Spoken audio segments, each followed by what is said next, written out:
윤석열 대통령 체포영장 집행에 공수처가 실패하자 여야를 막론하고 공수처 책임론을 꺼내들었습니다.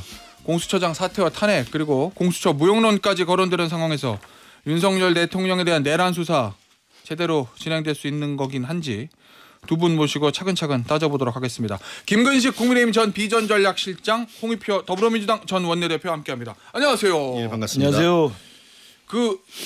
대통령에 대한 공수처 체포가 성공하지 못할 거라고 예상하셨어요, 두 분? 아니면은 그래도 공수처도 수사기관인데 그거를 영장 집행을 못 하겠어? 이렇게 생각하셨어요? 글쎄, 저는 지난 금요일 저도 사실은 이제 거의 생중계로 다 봤잖아요. 국민들도 봤고 전 세계가 다 봤는데 이렇게 결론이 날 줄은 저도 상상은 못했죠. 그러니까 우선 가장 일반적인 시나리오는 경호처의 저항은 당연히 있을 거로 예상을 하고 갔으니까 현관문이 안 열려서 거기서 경호처의 완강한 저항에 의해서 공수처가 진입도 못하고 돌아오든가 그러면 대통령에 대한 정치적 그 부담이나 압력이 커지죠. 그리고 들어갔으면 1차, 2차를 뚫었으면 마지막 3차에서는 당연히 어떻게든 결론을 내고 왔어야 된다고 전 세계 보는 사람들도 그렇고 우리 국민들도 찬성이든 반대든 생각을 했을 거고 심지어 결론 없이 나오더라도 저렇게 걸어 나오는 게 아니라 그래도 적어도 상정 가능한 시나리오는 두드러 맞고 나오든가 아니면 두드러 맞고 데려 나오든가 뭐 둘 중에 하나 해야 되는데 이것도 아니고 저것도 아니고 정말 애매한 상태로 나왔기 때문에 진짜 사실은 안함만 못한 결과가 나와버린 거죠. 뭐. 그러니까 뭐 성공이냐 실패냐 그걸 떠나서 지금 김근식 교수님도 얘기한 것처럼 굉장히 과정이 너무 엉성했어요. 그러니까 저는 공수처 조직의 특성상 당연한 저지가 있을 거로 생각을 했고 왜냐하면 이제 경호처 같은 경우야 지금 지난 수십여 년간을 대통령 경호를 1차 목표로 한 기관이기 때문에 방어를 할 테고 이걸 쉽게 열어주면 자기 조직의 전통이 무너진다고 생각할 수 있어요. 그래서 저는 도리 한 24시간 정도 대치하다가 경호처도 적당히 체면을 세우고 그리고 뚫어주는 거 아닌가 이런 기대도 있었어요. 대치가 길어지면 한 24시간 내지 그 이상을 대치하면서 처음 들어왔을 때 그러면서 이제 계속 얘기하고 그럼 우리 현행범으로 체포할 수밖에 없다 뭐 이런 압박도 가하고 하면서 결국은 경호처도 나름 24시간 정도면 우리도 할 만큼 했다 이런 식으로 하고 열어주는 방식이 되지 않을까 이렇게 생각을 했는데 그 공수처가 그런 하기엔 너무 쉽게 나와버린 거죠. 5시간 만에 그냥 나와버리고 그리고 더 웃긴 것은 그 영장 집행 문제를 그 경찰에 떠넘기려고 했다가 또 다시 취소하는 과정. 그러니까 최소한 그러려면 떠넘기려면 경찰하고 협의하고 떠넘겨야죠. 그렇죠. 협의 없이 그냥 떠넘기고 그 문제 있다고 하니까 다시 처리하고. 제가 보기엔 좀 공수처가 조금 이번에는 좀 한심해 보였습니다. 아니 그래서 비상계엄 이후에 여야가 의견 통일된 게 하나도 없는데 하나 통일된 게 나왔어요. 이 공수처장에 대해서 국민의힘에서는 오동훈 처장 사퇴하라. 민주당은 탄핵할 수 있다. 결국 내려오라는 얘기거든요. 어떻게 해야 됩니까? 오동훈 처장 내려와야 돼요? 아니면 그래도 기관의 장이 지금 다 권한대행인데 경찰청장도 권한대행, 검찰총장은 그대로 있구나. 근데 공수처장까지 권한대행하면 안 되지 않냐 뭐 이런 의견도 있는 것 같고 어떻게 보십니까? 저 공수처장에 대해서. 지금 뭐 당장 탄핵하기보다는 일단은 영장 재청구를 했지 않습니까? 그래서 이 상황을 좀 지켜보고 그 판단하기 필요할 것 같아요. 또 바로 또 뭐 물러나게 사퇴시키고 이러면은 가뜩이나 지금 사람도 없고 힘이 없는 공수처인데 더 흔들면 그나마 하고 있던 수사도 더 어려울 수 있기 때문에 현재 공수처를 중심으로 공저본이 형성돼 있잖아요. 그렇기 때문에 일단 한번 조금 더 기회를 줄 필요는 있지 않나 생각은 듭니다. 재청구했으니까 영장에 나올지 안 나올지 봐야 될 것 같고요. 저는 영장에 다시 나와도 저는 빨리 그 대통령 측의 저항도 있고 또 논리적인 또 논란이 되기도 하니까 국수본에 저는 다 이첩하는 게 나을 것 같아요. 이참에 경찰로 내란죄 수사권이 공식적으로 가지고 있는 있다고 하는 내란죄 수사권은 있다고 하는 국수본에 그러니까 특수단이 있었잖아요. 국수본의 특수단에다가 공수처가 사건을 이첩해서 경찰이면은 그래도 그 정도의 인력과 노하우가 있으면 영장이 떨어지면 사실 집행도 할 수 있고 수사도 할 수 있기 때문에 또 윤 대통령 측에서 저항이 또 있을 수 없잖아요. 그러면 일단 시작을 할 수가 있죠. 개시를 하고 나서 사건에 대한 조사가 되면 뭐 공수처에 넘기든 검찰에 넘겨서 하는 식으로 하는 게 낫지 지금 공수처의 금요일 날 한 행태를 보면 5시간 정도 대치다 내려온 게 또 일각에서는 조롱석기게 점심 먹으러 내려왔다는 거 아니에요. 그러니까 그런 식의 공수처의 결기와 의지를 가지고 무슨 뭘 집행을 또 할 수 있겠어요. 저는 그래서 이참에 아예 그냥 국수본에 깔끔하게 윤석열 대통령 측도 논란을 못하게 넘기는 것도 하나의 방법이라고 생각합니다. 그 점심 먹으러 내려왔다는 거 확인된 건 아닌 거죠? 조롱 섞인 그러니까 비아냥이죠. 조롱 섞인 비아냥. 시간이 또 점심시간이긴 한데. 알겠습니다. 아니 근데 근본적으로 그런 얘기들 하잖아요. 이게 이제 윤석열 대통령의 체포영장 집행을 대해서 영장이 불법 영장이다 그러면서 버티는 여러 논고 중에 제일 첫 번째 논거가 공수처의 내란죄 수사권이 없다. 뭐 법조계 일각에서도 야 이거 결국 나중에 기소되면은 증거 능력이나 뭐 이런 거 좀 찜찜한데라는 얘기도 나오고 그래서 결국 이제 특검에서 수사, 기소, 뭐 영장 집행 다 하는 게 제일 깔끔하다는 얘기가 나오는데. 그렇죠. 그래서 내일 이제 재표결이거든요. 내란 특검. 근데 국민의힘에서는 위헌 요소가 많아서 안 된다고 하고 이거 어떻게 정리하는 게 현명한 겁니까? 그러니까 지금은 민주당도 좀 선택과 집중을 해야 돼요. 그러니까 여러 가지를 하는 게 아니라 지금 국민들이 요구하고 국가적으로 혼란을 중단시키기 위해서는 내란죄 수사를 그 체계적으로 그 이견 없이 할 수 있는 그 어떤 시스템을 만드는 거. 그다음에 두 번째는 탄핵 절차가 순조롭게 갈 수 있는 것. 일단은 다소 불만족스럽지만 그 헌법재판관은 8명으로 구성되면서 최소한의 그 법적 그 문제는 해소가 됐거든요. 그러니까 이제 탄핵 문제는 헌법재판소를 중심으로 이제 빠르게 진행이 될 수 있고 남은 거는 이제 내란 수사이기 때문에 예컨대 이제 김건희 특검 이런 거는 제가 보기에는 나중에 탄핵 문제가 해소되고 나면 이거는 그 자연스럽게 해소되고 뭐 증거라는 게 분명히 있는 거기 때문에 진행이 돼요. 그래서 지금 현재로서는 국민의힘이 반발하는 거는 김건희 특검에 국민의힘 당 전체 또는 여러 의원이 걸려 있기 때문에 반발을 많이 하고 있거든요. 그런 측면에서 그거는 좀 2차적으로 하더라도 빨리 그 국민의힘 아직도 지금 반대하기 어려운 게 내란죄 수사 아니겠습니까? 그래서 이 문제에 대해서는 빨리 해소를 하자 해서 내란 특검 하나라도 확실하게 그 통과시킬 수 있도록 이걸 빨리 가동시키는 게 선택과 집중이 좀 필요하다고 봅니다. 의원님 전 원내대표시잖아요. 의원님 보시기에 지금 민주당 지도부가 조금 급하다 이렇게 좀 느끼시나요? 그럼? 뭐 급한 건 있죠. 근데 급한 건 당연히 왜냐하면 지금 국가 혼란이 진행되니까 빨리 마무리 져야 하는데 이건 뭐 저도 급한 거 있지만 제가 좀 아쉬운 거는 너무 많은 걸 하려고 그래요. 그러니까 이제 너무 많은 걸 한다는 건 선택과 집중을 해야 된다는 거죠. 이 시점에서는. 그러니까 그 여러 가지 법안 처리까지 지금 막 이제 그 일방적으로 밀어붙이고 하는 거는 혼란스럽단 말이에요. 그렇기 때문에 그런 문제들은 가급적 기껏해야 지금 대통령 탄핵까지 이루어지는 인용 기각 문제가 결정되는 게 2, 3개월 아니겠어요? 그리고 뭐 대통령 만약에 조기 대선이 이루어지면 길어봤자 5개월에서 6개월인데 그 기간 동안은 그 국가적 혼란을 최소화하는 데 집중하고 그래야 이 민주당에 대한 신뢰도 올라가요. 그러니까 안정감을 주기 위한. 그러니까 지금 자꾸 일을 벌리는 게 아니라 일을 마무리하고 매듭을 짓고 이제 이 예측 가능하게 나가고 있구나 이걸 보여주는 게 민주당이 좀 해야 될 일이라고 봅니다. 저도 진짜 우리 홍 원내대표 말씀 전적으로 동의합니다. 그래서 합리적인 우리 홍 원내대표가 계셨던 민주당이 그립다는 생각도 갑자기 드는데 지금 박찬대 원내대표가 원내 전략이 너무 조급증에 걸려 있어요. 그러니까 사실은 그 민주당이 그때 탄핵 이후에 전국에 걸었던 그 현수막이 내란 극복 국정 안정이었잖아요. 우리 서초에 걸었을 거고 저도 송파에서 봤습니다. 그러면 내란 극복 국정 안정을 위해서 해야 될 것은 딱 저 스탠스거든요. 그냥 헌법재판소의 스케줄과 시간을 그냥 믿고 기다리면 되는 것이고 내란 수사는 내란 수사대로 공조본이 있으니까 기다리면 되는 거죠. 그리고 국정 안정을 위해서 책임 있는 제1야당으로서 할 일을 하면 되는데 그들이 했던 걸 보면 그냥 나름대로 그냥 민주당 대표인 이재명 대표의 피선거권 박탈 이전에 선거를 치르기 위한 것에만 신경을 쓰는 모양새로 논란을 키운 거죠. 한덕수 총리 대행 그 탄핵한 거라든지 그다음에 지금 헌법재판관 3명 임명하라고 막 강압을 한다든지 이런 것 등등이 지금 홍익표 원내대표가 말씀하신 것처럼 선택과 집중을 해서 오히려 국정 안정을 했으면 오히려 어른스러운 자세였을 텐데 그냥 조급증에 걸려가지고 그냥 너무나 원내 전략이 저는 제가 볼 때 빌미를 주는 게 너무 많았던 게 저는 사실인 것 같아요. 그러면 국민의힘은 예를 들면 내란죄 수사가 그게 나중에 뭐 유죄가 되든 무죄가 되든 중요한 거잖아요. 현직 대통령의 비상계엄과 내란죄 성립 여부니까. 그런데 지금 수사권 여부에 수사권이 어디 있느냐에 대한 다툼은 있잖아요.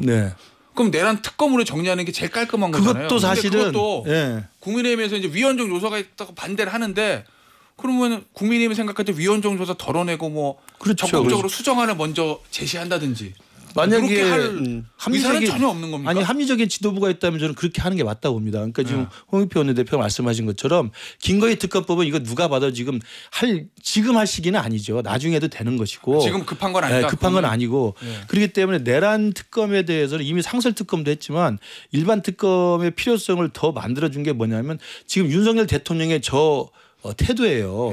수사에 응하지도 않고 체포영장도 거부하고 법치주의를 훼손하니까 그럼 특검이라도 해야 되는 거 아니냐는 여론을 만들어주는 거거든요. 저는 그래서 국민의힘이 대통령에 대해서 옹호만 할 게 아니라 저렇게 특검의 필요성을 오히려 충족시켜주는 행동을 하지 못하도록 자발적으로 소환에 응하도록 하고 원내 지도부나 국민의힘 지도부가 상식적이라면 내란 특검에 대해서는 여야가 합의를 지금부터 시작하면 저는 충분히 가능하다고 생각합니다. 지금 지도부 구성상 할 것 같습니까? 못하죠. 그래요.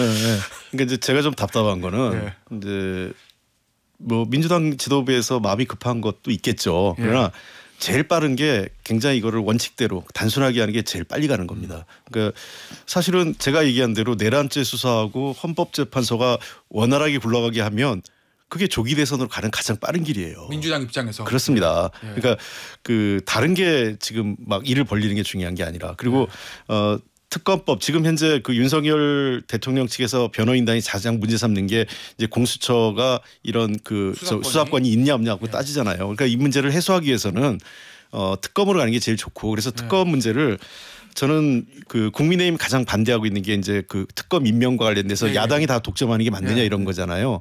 이미 이재명 대표가 제3자 특검 얘기한 게 꽤 돼요. 그렇기 때문에 저는 대법원장과 대한변협에서 추천하는 2인 중에 한 명으로 권한대행이 임명하는 방식으로 하면 국민의힘도 반대하기 어려워요. 그런데 왜 그러냐면 대법원장 지금 현재 대법원의 분위기나 또는 대한변협의 분위기가 그 정치권 못지않게 이 문제에 대해서 굉장히 강경해요. 그러니까 결코 그쪽에서 뭐 그 조희대 대법원장이나 대한변협에서 어수룩한 사람을 해가지고 이걸 봐주려는 프레임이 아니에요. 그러니까 민주당이 전혀 손해 볼 게 없는 거죠. 그리고 국민의힘이 이걸 거부할 명분을 제거해주면서 밀어붙여야지. 그러면 저는 내란 특검을 국민의힘이 반대하기 굉장히 어려울 거로 봅니다. 반대할 명분이 없어진다. 네. 그러니까 민주당이 이제 사실은 그 조급증, 그 이재명 대표 사법 리스크를 해소하기 위한 조기 대선에만 집중하는 이 조급증을 버리고 국민의힘도 대통령을 무조건 옹호하겠다는 조급증을 서로 버리면 저는 국정 안정이 제일 중요한 거 아니겠어요? 비상계엄으로 촉발된 이 혼란 사태를 지금 전 세계적인 지금 관심거리가 돼 있는데 국정 안정을 위해서는 여야가 그렇게 조급증을 서로 버리고 한 발자씩 물러나서 저는 해법을 찾아야 된다고 생각해요. 어쨌든 지금 이제 공수처에서 영장 집행에 실패하고 수사 의지, 수사 능력 얘기 나오면서 또 요 얘기가 불거진 건데 일각에서는 공수처는 태생부터 잘못됐다. 해체해야 된다. 이런 얘기도 나오더라고요. 오늘 의원님께서는 조금 반대하실 수 있겠지만 조선일보 보니까 문재인 정부 때 검수완박 잘못해가지고 공수처 졸속으로 만들어서 이 난리 났어. 뭐 이렇게 또 기사를 썼던데. 결국 공수처 무용론, 해체설 이건 어떻게 보세요? 저는 그렇게 생각하지 않습니다. 왜냐하면 견제와 균형이 필요해요. 권력기관 간에. 그래서 우리나라 같은 경우는 지금 그 기소권을 독점하고 있잖아요. 그러니까 기소권을 독점을 처음으로 깨고 받을 수 있는 게 이제 공수처가 생긴 거란 말입니다. 근데 윤석열 정부 들어와서 공수처를 사실은 실질적으로 가동할 수 있는 지원을 안 해준 거예요. 그러니까 그 수사관 그 200명도 안 되지. 그 50여 명 되는 이제 수사관하고 그거 갖고 어떻게 지금 수사를 제대로 하겠어요. 그러니까 그런 측면에서 공수처가 실질적으로 움직일 수 있도록 여러 가지 지원을 했어야 되는데 그게 안 된 면도 있죠. 물론 그 검경 수사권 조정이 깔끔하게 되지 않은 부분도 사실 있습니다. 그런 측면에서 민주당의 책임도 없지 않아 있는 건 사실이지만 이후에 공수처가 제대로 기능하지 못하게 사실 무력화시켰죠. 윤석열 정부 들어와서. 알겠습니다. 어떻게 보세요? 그러니까 공수처의 저는 필요성은 저는 처음부터 인정을 했던 사람입니다. 그러니까 검찰의 이 기소 독점이라는 것을 깨고 견제와 균형을 한다는 면에서 그 부분을 생각해내는 제도로서는 필요한데 예. 만드는 과정이 졸속이었던 거죠. 그러니까 이런 식의 사태가 생겼을 때 아무런 대응을 못하게 돼 있고 그리고 그 뭐 오늘 조선일보에서 그 자세히 썼습니다만 공수처 지금 몇 년이 지났는데 기소해가지고 유죄 판결 내린 게 한 명도 없고 영장은 5번 다 구속영장 때린 게 한 명도 없고 이번에 처음 그 전 정보사령인가요? 한 명 구속했다는 거잖아요. 그러니까 능력과 실력이 없다는 게 입증이 됐기 때문에 공수처의 그런 견제와 균형이라는 필요성을 인정하지만 이게 제대로 기능할 수 있도록 정말 민주당도 좀 조급하게 했던 것들을 좀 반성할 필요 있다 이렇게 생각합니다. 알겠습니다. 어쨌든 체포영장이 요번에 다시 기한 영장을 이유로 다시 청구한 거니까 이건 나올 거고 그러면은 공조본에서 또 집행을 시도할 거 아니에요. 그럼 경호처는 또 막을 거고 어제 저 며칠 뉴스 보니까 뭐 버스로 차벽도 세우고 철조망도 갖다 놓고 그래서 더 저항은 거세진 거거든요. 결국 이제 경호처에 대한 얘기들이 나오잖아요.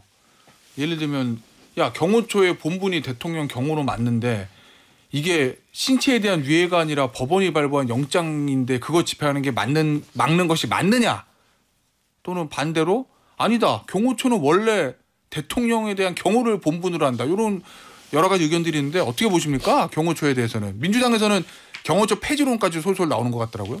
예, 그 문제는 뭐 지금 당장 뭐 폐지하냐는 문제는 다음에 얘기를 해야 되는 거고 다음에 우리 민주당이 집권해서 경호처 그러면 어떻게 할 거예요? 그런 또 곤란한 문제가 생기니까 그런 문제를 너무 빨리빨리 이제 그 결론 내리기보다는 신중하게 제도 개선을 신중하게 해야 된다 이 생각은. 예. 우선 경호처가 제가 보기엔 굉장히 잘못 판단하고 있는 것 같아요. 대통령의 신변 안전 그다음에 여러 가지 그 위해를 막는다는 것은 경호처의 기본 업무죠. 그래서 우리 그 영화에도 많이 나오고 우리나라 저도 저 경호처 관계자들 아는 분들이 있는데 대통령을 대신해서 총을 맞을 각오를 하고 있는 사람들이잖아요. 그러니까 그렇죠. 보통 사람들하고 각오는 다른 건 맞는데 지금 공수처의 그 체포영장이라는 게 대통령이 무슨 저 신체 위해를 가하거나 생명을 뺏고자 하는 게 아니지 않습니까? 법원이 발부한 거고 이건 그 법적 절차를 해야 되는데 우리나라의 대통령은 대통령이기 이전에 대한민국 자연인입니다. 국민 한 명이라는 거죠. 그래서 법 앞에는 누구나 평등해야 되는 거죠. 대통령이 왕은 아니에요. 그러려면 옛날 교황을 보호했던 스위스 용병을 뽑아야죠. 우리 경호처가 스위스 용병이 아니지 않습니까? 국민이 그 선택한 대통령, 그러니까 그 하나의 이제 공무원이죠. 선출직 공무원이고 그 선출직 공무원을 지키기 위한 그 임명직 공무원들인 겁니다. 경호처 직원들도. 그러니까 이분들이 잘 생각해요. 법과 원칙을 생각을 해야지 대통령과의 관계 그걸 먼저 생각해서 안 된다는 겁니다. 이번에 저도 그 경호처의 태도는 법치주의의 정면으로 도전하는 행위라고 보고요.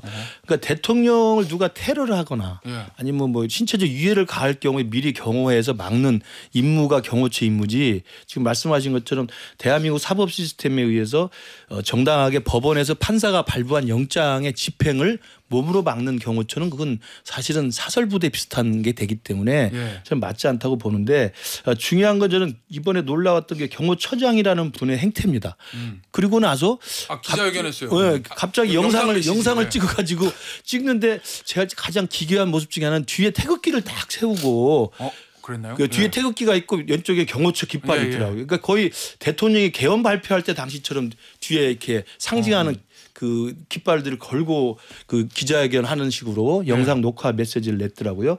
저는 그분이 그렇게 하는 게 저는 굉장히 좀 기이한 모습이다. 경호처 어떤 사람도 처장이 그렇게 한 적이 없어요. 맞습니다. 만약에 자기의 의지를 밝히려면 그냥 서면으로 입장문을 되는 거지 대통령처럼 행세하면서 뒤에 태극기를 대고 기자회견하는 것처럼 하는 건 너무 놀랍다는 모습이고 그런 분이니까 제가 볼 때 이 사람에 충성하는 모습이 돼버린 겁니다. 경호처장은 사람이 충성하는 게 아니죠. 국민이 뽑은 대통령이라는 공적 지위에 있는 사람을 유해로부터 또는 공격으로부터 막는 것이지 영장 집행을 막기 위해서 사람에 충성하는 모습을 보이는 건 안 되는 거죠. 뭔가 그 경호처장이 저희 헌정사 최초라고 하잖아요. 경호처 얼굴 드러내는 그럼요. 뒤에 태극기 걸고 그 어떤 의도가 좀 있다고 보세요? 정치적인 의도? 그러니까 이분이 사실은 뭐 경찰 출신인데 그 국회의원 출마까지 하신 분이거든요. 그렇죠. 저는 부적절하다고 보는 거예요. 왜냐하면 경호처나 제가 생각엔 그렇습니다. 경호처, 예를 들면 국정원장 이런 데는요.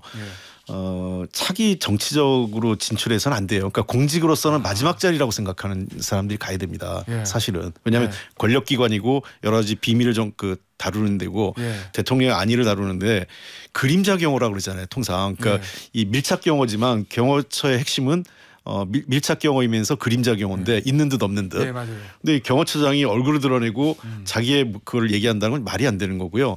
실제로 경호처가 해야 될 거는 본인들의 업무에 충실한 거는 대통령을 가장 안전하게 그 수사기관에게 호송하는 데를 보호하는 거예요. 대통령이 그 이동 과정에서 신체 위협이 없도록 그 예를 들면 공수처가 원하는 그 장소가 있을 거 아닙니까? 예. 그것까지 안전하게 호송을 우리가 책임지겠다. 맞습니다. 예. 사실 경호처의 가장 올바른 행동은 체포영장의 집행을 그냥 유해가 가해지지 않는 상태로 잘 보호하면서 집행이 이루어지도록 하고 정확한 겁니다.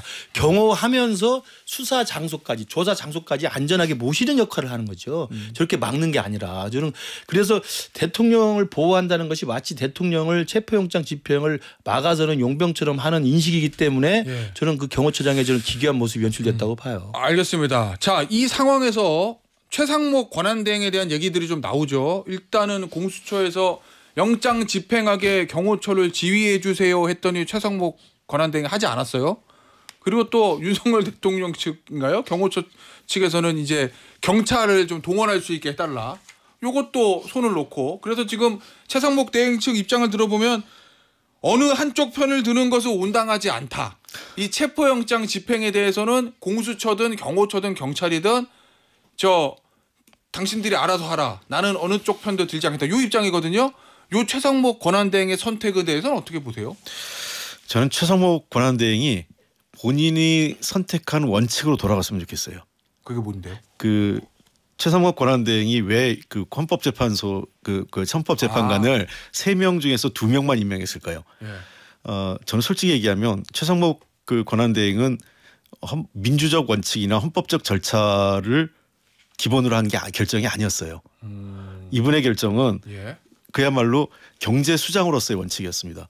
아, 경제 수장으로서의 원칙. 예, 왜냐하면 일정한 기재부 내에서 지금 컨센서스가 있다고 해요. 어떤? 왜냐하면 이렇게 그 헌법재판관 임명이 안 되고 대통령 탄핵 절차가 지연되면 나라 경제 큰일 난다. 환율 1,500원 뚫리고 주가 폭락하고 내년 트럼프 대통령 되고 나서 우리나라 통상 문제 압박가하면 나라가 무너질 수 있다. 그러니까 빨리 탄핵 문제는 돌아갈 수 있게 해야 된다라는 거예요. 그래서 최상목 그 권한대행이 이제 그 전에 경제부총리 시절에 한덕수 그 권한대행을 설득한 논리였고 설득하기 위해서 같이 손잡고 간 분이 이창용 한국은행 총재예요.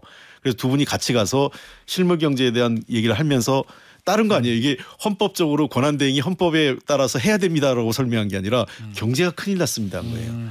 경제 논리로. 예, 그러니까 지금 저는 그 원칙에 뭐 100% 동의하지 않지만 그 원칙대로 가면 지금 많은 외신들이 벌써 BBC 제목이 이렇게 나왔어요. 도대체 탄핵당한 대통령 체포가 왜 이렇게 어려운가? 이게 BBC 헤드라인이에요. 그러니까 그만큼 이제 우리나라에 대한 불확실성이 높아지거든요. 이런 불확실성이 높아지면 당연히 주가 그 환율 흔들리거든요. 1월 특히 지금 1월이 그 대외 신인도 평가에 제일 중요한 해입니다. 항상 1월 달에 그 예를 들면 우리가 아는 피치사나 이 각종 신용평가 기관들이 한국에 들어와서 기재부 관료도 만나고 외교부나 통일부 관료도 만나고 해서 우리나라 신용평가를 해요. 근데 이렇게 전국이 혼란하면 우리나라 신용평가 잘못 받잖아요. 한 등급이나 2등급 떨어지면 우리나라 기업들이 외국에서 그 돈을 빌려오는 비용이 엄청나게 비용 부담이 늡니다. 그런 측면에서 저는 빨리 최상목 그 권한대행이 어떤 게 경제를 안정화시키는 거냐. 그거는 법과 원칙대로 가는 게 해주는 거예요. 저도 최상목 대행이 이제 그 헌법재판관 임명은 고심 끝에 저는 현명한 판단을 내렸다고 보는데 왜냐하면 3명 안 하고 2명 한 게 절묘한 저는 신의 한 수였다고 보는데 경호처에 대한 그 체포 협조 지휘를 거절하는 건 저는 좀 그것도 고민이 컸을 거라고 봐요. 그러니까 권한대행으로서 대통령의 직속 기구인 경호처까지 지휘권을 발동해서 뭐 처장을 해임하거나 아니면 막지 말라고 지시를 하거나 이렇게 하는 것이 과연 권한대행의 권한 밖에 있는 거 아니냐 또는 권한 안에 있는 거냐라는 고민이 좀 법적으로 논란이 있었을 것 같고 그러다 보니까 그 경호처가 막아서는 것도 반대하지만 그렇다고 또 경호처가 막지 못하도록 지시하는 것도 반대하는 그런 입장을 취했다고 보는데 저는 지금 홍익표 원내대표 말씀하신 것처럼 경제적 혼란과 이 전국의 불확실성 때문에 헌법재판관 임명한 것처럼 이 체포 논란도 빨리 끝내주는 게 맞긴 맞아요. 근데 이게 자신의 권한이 있는 것인지 없는 것인지 사실 확실하지는 않아요. 경호처에 대한 지시 자체가. 다른 건 몰라. 그러니까 뭐 비서실장이나 수석들에 대해서는 당연히 그러면 이건 권한대행에 대한 참모조직으로 바뀌는 거지만 경호처는 좀 성격이 다르거든요. 그래서 그런 논란이 있어서 고민이 컸던 것 같은데 저는 최상목 대행에 대해서 민주당이 고발하니 탄핵하니 이런 식의 또 어설픈 그 조급증 보이지 말고 최상목 대행을 쳐다보기보다는 공수처든 국가수사본부든 빨리 체포 논란을 빨리 끝내는 게 중요하다 저렇게 생각합니다. 일단 최상목 대행의 고발, 탄핵 이건 하면 안 된다. 말도 안 되죠 그건. 그 부분은 어떠세요? 고발을 얘기 나왔고 탄핵은 보니까 추미애 의원은 이제 개인 의견 아직 개인 의견이고 당 차원에서 의견을 정리한 건 아니라고 보입니다. 왜냐하면 아까도 제가 말씀드리지만 이 민주당도 이제는 고민해야 되는 게 지금 국가 경제가 너무 어려워요. 지금 제가 저 걱정스러운 건 IMF 때보다 더 심각한 경제 위기가 올 가능성이 높다라는 게 이미 오래전부터 얘기해요. 제가 그나마 우리나라 경제가 어려운데 그 희망을 볼 수 있는 유일한 한 사람이 요즘은 한국은행 총재입니다. 이창용 총재. 예, 이창용 총재가 역할을 잘 하고 계세요. 그래서 지금 우리 경제 잘못하면 돌이킬 수 없는 상황을 할 수 있기 때문에 빠른 시일 내에 정치권에서 핵심은 그겁니다. 민생 경제를 안정시키고 국가 그 신인도를 이 하락을 막기 위한 이 어떤 원칙, 신뢰 이거를 그 국제사회에 줄 수 있는 거를 가야 돼요. 그러니까 법이 이 제대로 진행되고 있다. 법적 원칙과 그러니까 법이 제대로 집행되고 있고 민주적 절차가 차질 없이 가고 있다라는 거를 보여주는 게 필요해요. 그거에 대해서 여야는 물론이고 권한대행과 정부기관도 행정부도 지금 지혜를 모아야 됩니다. 알겠습니다. 이런 와중에 두 분이 다 외교안보 전문가시니까 제가 궁금한 게 갑자기 생겼어요. 어제 블링컨 국무장관이요. 이제 곧 한 달 정도면 곧 그만둘 사람이긴 하지만 어쨌든 이 국무장관이 우리나라 와가지고 조태열 외교부 장관 만나가지고 윤석열 대통령의 비상기업 조치에 대해서 심각한 우려를 전달했다.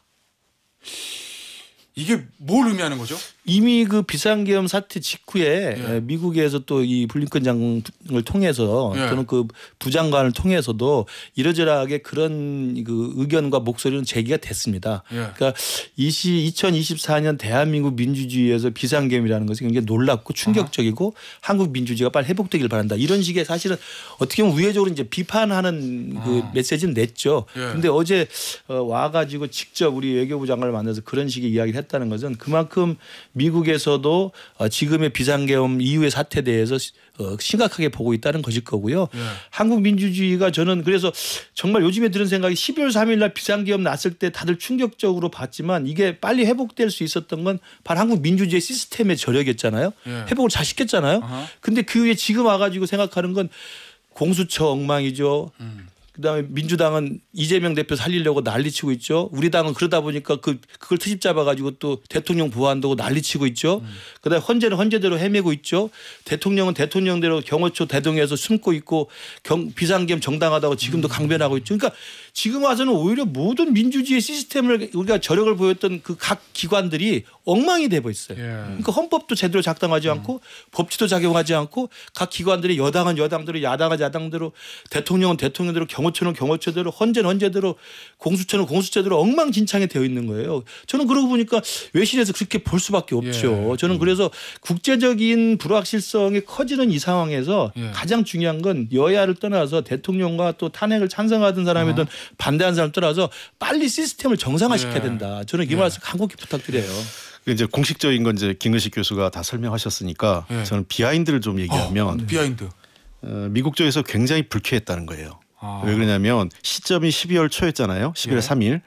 이 시점을 가만히 보면 미국이 한국에 대한 여러 가지 그 컨트롤 뭐 이게 뭐 뭐랄까 이게 뭐 좀 표현하기 좀 그런데 그 한국에 대해서 관여하기 그러니까 개입이라고 하죠. 여러 가지 개입하기 가장 어려운 권력 공백입니다. 그러니까 그 트럼프 정부 출범하기 직전이고 이미 바이든 정부는 사실상 물러나는 정권이기 때문에 미국으로서는 윤석열 정부가 이 그 군사계엄, 그러니까 비상계엄의 그 시점을 미국의 권력 공백기를 노리고 한 것 아니냐. 의도적으로 시점까지. 그리고 두 번째 이 문제가 되는 거는 지금 이제 확인을 해야 되겠지만 저는 그 미국이 여러 가지로 도청해 왔잖아요. 뭐 그런 의혹들이 있죠. 뭐든 또 그 내부 또 자기들 스파이도 있을 거고. 그러니까 그래서 휴민트. 휴민트. 미국발 휴민트. 미국발 휴민트죠. 그래서 다 내용을 알 텐데 실제로 만약에 그 북한 도발에 대해서 북한의 도발을 유도하는 방식으로 윤석열 정부가 비상계엄의 그 명분을 잡으려고 했던 것을 확인했다면 굉장히 불쾌한 거죠. 그러니까 그거는 그 미국이 지금 제일 문제가 되는 거는 두 개의 전쟁을 감당 못하고 있는 거 아니에요. 그렇죠. 우크라이나 러시아 전쟁하고 중동 전쟁 두 개의 전쟁에 지금 미국이 늪에 빠져 있는데 사실은 바이든 정부가 그 정권 몰락한 것도 두 개의 전쟁 때문이에요. 경제도 어려워지고 미국 내 반발도 있고. 근데 동북아까지 그 화약고를 터뜨리면 미국으로서는 세계 전쟁은 감당할 수 없는 상황이 오는 거예요. 그러니까 미국의 대외 정책이나 지금 나가려고 하는 방향하고 윤석열 정부가 정면으로 거스른 거죠. 알겠습니다. 자, 마지막 이슈는 요겁니다. 요 마지막 이슈는 두 분이 의견이 좀 이제까지는 크게 충돌이 없었는데 약간 좀 충돌이 있을 것 같은 예감이 들어요. 이 헌법재판소 탄핵 사유에 형법상 내란죄 여부를 제외하라고 국회소추단, 그러니까 민주당이 주도하는 국회소추당이 요구하는 거에 대해서 국민의힘에서는 이재명 대표 조기 대선을 위해서 서두르는 거다. 그리고 민주당에서는 그게 아니고 국정의 불확실성이 너무 커지니까 빨리 불확실성을 제거하기 위해서 하자는 거다. 요 얘기거든요. 어떻게 보십니까? 요거 일단 김규식 교수부터. 그러니까 내란죄를 그 대통령 탄핵소추 내용에서 뺐다는 건데 저는 이 모든 게 아까 제가 말씀드린 것처럼 그 합리적인 그 민주당의 원내 전략이나 지도부가 있으면 서두르지 않는 게 사실은 그들에게 제일 좋다고 저는 생각해요. 비상계엄 이후에 책임 있는 야당으로서 오히려 조기 대선을 염두에 둔 조급한 행태보다는 그리고 이재명 대표의 사법 리스크를 해소하기 위해서 그냥 이 헌재의 탄핵 시계를 빨리 돌리기 위해서 그냥 조급하고 안달하고 닥달하는 것보다는 헌재는 헌재대로 내버려 두고 수사는 수사도 내버려 두면서 자신들은 오히려 민생을 챙기고 경제를 챙기고 안보를 챙기면서 이 국정의 공백 기간에 책임 있는 당으로서의 역할을 하는 게 저는 제일 좋았을 거라고 보는데 모든 게 지금 다 이재명 대표의 이 사법 리스크 해소를 위한 시간표대로만 가고 있어요. 제가 그래서 누구한테 전해들은 민주당 내 인사한테 전해들은 바로는 단 일의 틈도 보이지 않으려고 한다는 거예요. 그러니까 그러다 보니까 한독수 탄핵하죠. 공수처 막 조진다고 만들고 공수처 막 닥달하죠. 그리고 체포하라고 하죠. 이런 모든 것들이 그 맥락에서 이루어지기 때문에 이번에 내란죄를 삭제한 것도 그렇게 오해를 살 만한 충분한 논란에 있었던 타이밍이라고 봅니다. 물론 할 수는 있어요. 그 검찰이 공소장 변경하듯이 할 수는 있는데 왜 이 타임에 이렇게 나와가지고 모든 것들이 그런 식의 조급증으로 비춰질 수 있는데 민주당이 했는지 저는 그게 굉장히 불만입니다. 저는 짧게 얘기해 드리면요. 그러니까 이게 조기 대선하고 탄핵은 동전의 앞뒷면이에요.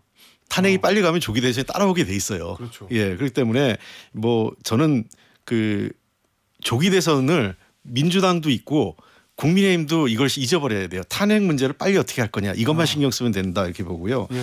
그다음에 그 형사 책임과 행상 책임이라는 게 지금 논란이 다시 되는데 일반 법원에서는 형사 책임, 그러니까 형법의 유무죄를 묻는 거죠. 그런데 헌법재판소는 행상 책임, 행동과 태도에 대한 것을 문제 삼아서 헌법에 어떤 문제가 있느냐 이걸 따지는 거기 때문에 접근법이 다른 거죠. 그래서 내란죄를 없앤 게 아니라 그러니까 내란죄는 일반 법원에서 다루고 내란 행위에 대해서 이것이 헌법에 위배되느냐를 따지는 겁니다. 그래서 그 마치 내란죄를 뺐다고 해서 내란 행위 자체가 없어진 게 아니에요. 헌법재판소에서 그걸 안 다루는 것도 아니고. 그리고 저는 정치권이 논쟁하는 건 좋은데 이건 헌법재판소가 그러면은 이거를 일종의 공소장 변경도 법원이 판사가 공소장 변경이 뭐 수용하면 되는 거고 수용 안 하면 다시 써야 돼요. 그렇기 때문에 헌법재판소가 판단할 일이라고 봅니다. 재판부가 판단할 일이라고 했어요. 자, 그러면 요거 짧게 국민의힘은 왜 요거를 크게 문제 삼고 있는 거예요? 제가 말씀드린 것처럼 그런 민심과 여론이 생기거나 하고 있어요. 그러니까 윤석열도 잘못했다고 생각하지만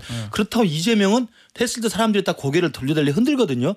그런 맥락에서 계속 민주당이 헛발질을 하니까 그런 여론이 악화되고 있는 상황에서 이게까지 터져나오니까 당연히 국민의힘에서 대통령을 지키고자 하는 친윤 그룹의 분들은 옳다졸다 호재를 만난 거죠. 그러니까 저는 민주당이 저렇게 하려면 이게 소추단이라는 게 법사위원장에 대리할 뿐이지 국회가 소추단이잖아요. 그러면 우리 국민의힘의 법사위 의원들하고 간사하고도 사전에 협의를 좀 하든지.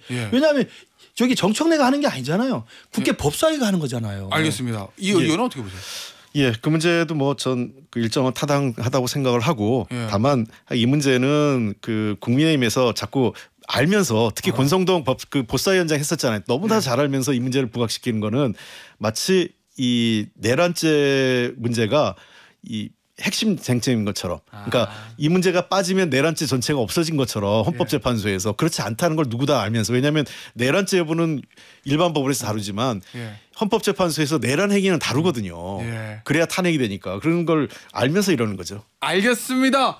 오늘 특별대담은 여기서 마무리하도록 하겠습니다. 지금까지 김근식 국민의힘 전 비전전략실장 홍익표 민주당 전 의원이었습니다. 광고 듣고 저는 2부로 돌아오겠습니다. 감사합니다. 감사합니다.